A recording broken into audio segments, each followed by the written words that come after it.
بنگالی گرو channel میں خوش آمدید۔ آج ہم لے کر آئے ہیں کالا جادو پارٹ 2۔ جیسا کہ پہلے پارٹ میں آپ لوگوں کو کافی کچھ سیکھنے کے لیے ملا، آج کا جو پارٹ ہے اس میں ہم بتائیں گے کہ گھر یا پلاٹ وغیرہ پر اگر آسیبی چیزیں ہوں تو آپ کس طریقے سے اس کی پہچان کر سکتے ہیں۔ گھر میں غیر متعلقہ آوازیں سنائی دینا،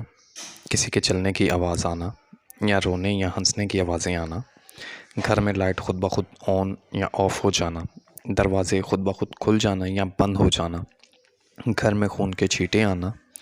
چھت پر کسی کے چلنے پھرنے کی آوازیں آنا، چھت پر کسی کے جھاڑو دینے کی آوازیں آنا،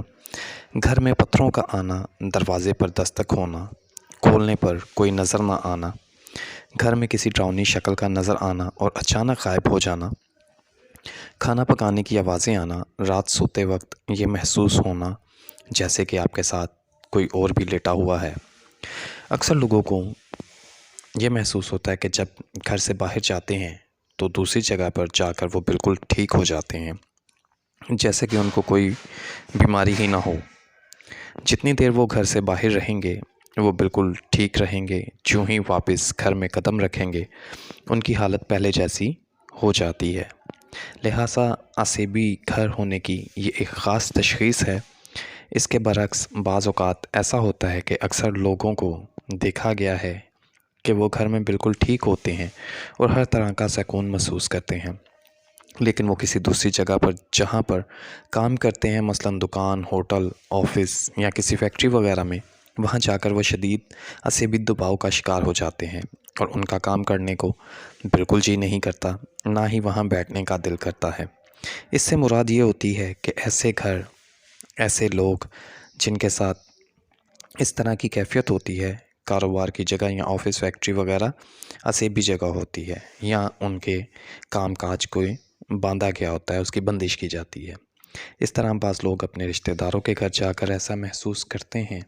لہٰذا جہاں پر بھی جا کر ایسی کیفیت ہو جائے تو سمجھ جائیں وہ جگہ عصبی ہے۔ ایسی جگہ یا گھر جہاں پر جا کر عصبی دباؤ میں اضافہ ہو جائے، یعنی طبیعت زیادہ خراب ہونے لگے، تو ایسی جگہ یا گھروں سے فی الحال دور رہنا ہی بہتر ہے، کیونکہ جان ہے تو جہان ہے۔ گھر روز روز نہیں بنتے۔ کسی بھی جگہ یا پلاٹ پر گھر بناتے وقت یا کوئی گھر خریدتے وقت اچھی طرح تسلی کر لیں کہ آباد جگہ یا گھر عصبی تو نہیں ہے، کیونکہ اکثر لوگ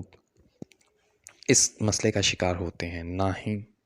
ایسے گھروں میں انسان سکون سے رہ سکتا ہے، نہ ہی ایسے گھر فروخت ہوتے ہیں۔ جو لوگ غیر طبی موت کا شکار ہوتے ہیں، مثلاً کوئی مرد یا عورت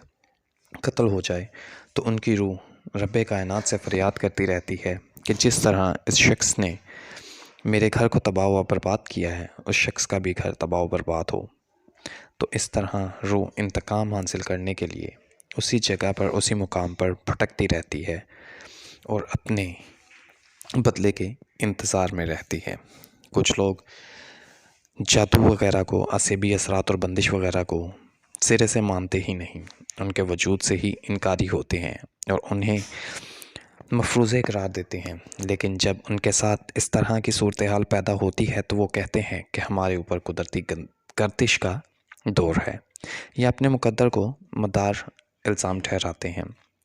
وہ کہتے ہیں کہ شاید یہ چیز ہمارے مقدر میں نہیں تھی۔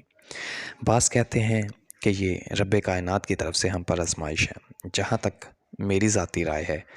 کہ اس بات میں کوئی بھی شبہ نہیں ہے کہ انسان گردش ایام کا شکار ہو جاتا ہے، جس سے وہ آزمائش و آرائش سے بالکل غریب و افلاس کی جھونپڑیوں کا مکن بن جاتا ہے۔ گردش ایام اپنی جگہ پر بجا، لیکن میں یہ کہنا چاہوں گا کہ غربت و افلاس کا دور ہوتا ہی ہے، مالی معاش پر پریشانیاں مسلط ہوتی ہیں، تنگ دستی ڈیرے ڈال دیتی ہے، ہر کام میں رکاوٹ قابل قبول ہوتی ہے، لڑکیوں کے رشتے نہیں آتے یا بات چل کر ختم ہو جاتی ہے، گائے بگائے رشتے بلا وجہ معمولی سی بات پر ختم ہو جاتے ہیں، اولاد نہ ہونا یا ہو کر مر جانا، میاں بیوی کے تعلقات میں کشیدگی ہونا، اچھے وقت کو ختم ہو جانا اور پرسکون ماحول ختم ہو جانا اور گھر میں بلا وجہ بے سکونی اور انتشار پیدا ہو جانا، تو صرف یہ کہہ کر خاموش ہو جانا کہ ہمارے اوپر قدرتی گردش کا دور ہے، میرے نزدیک سراسر بے وقوفی اور نادانی کی بات ہے، کیونکہ ہو سکتا ہے کہ جسے آپ قدرتی گردش سمجھ رہے ہوں وہ قدرتی گردش نہ ہو، سحر جادو یا عذابی اثرات کا حملہ ہو۔ تو ایسی صورتحال میں عذابی اثرات کی فکر نہ کرنا یا حقیقت اور اپنے حالات کو گردش کا نتیجہ قرار دے کر پریشانی کی مدت کو لمبا کرنا بے وقوفی ہے۔ اگر آپ کے ساتھ یہ سب کچھ ہو رہا ہو تو آپ سمجھ جائیں کہ وہ جگہ وہ آپ کے لیے مناسب نہ ہے۔ نیکسٹ ویڈیو میں ہم آپ لوگوں کے لیے لے کر آئیں گے اگلے پارٹ میں کہ کس طریقے سے آپ اس سے چھٹکارا حاصل کر سکتے ہیں اور جعلی نام نہاد عاملین سے کس طرح بچا جا سکتا ہے۔ اگر آپ کو ویڈیو اچھی لگے تو اسے لائک اور شیئر کیجیے گا اور بیل آئیکن کو پریس کیجیے گا تاکہ ہر آنے والی ویڈیو آپ تک پہنچ سکے۔ تب تک کے لیے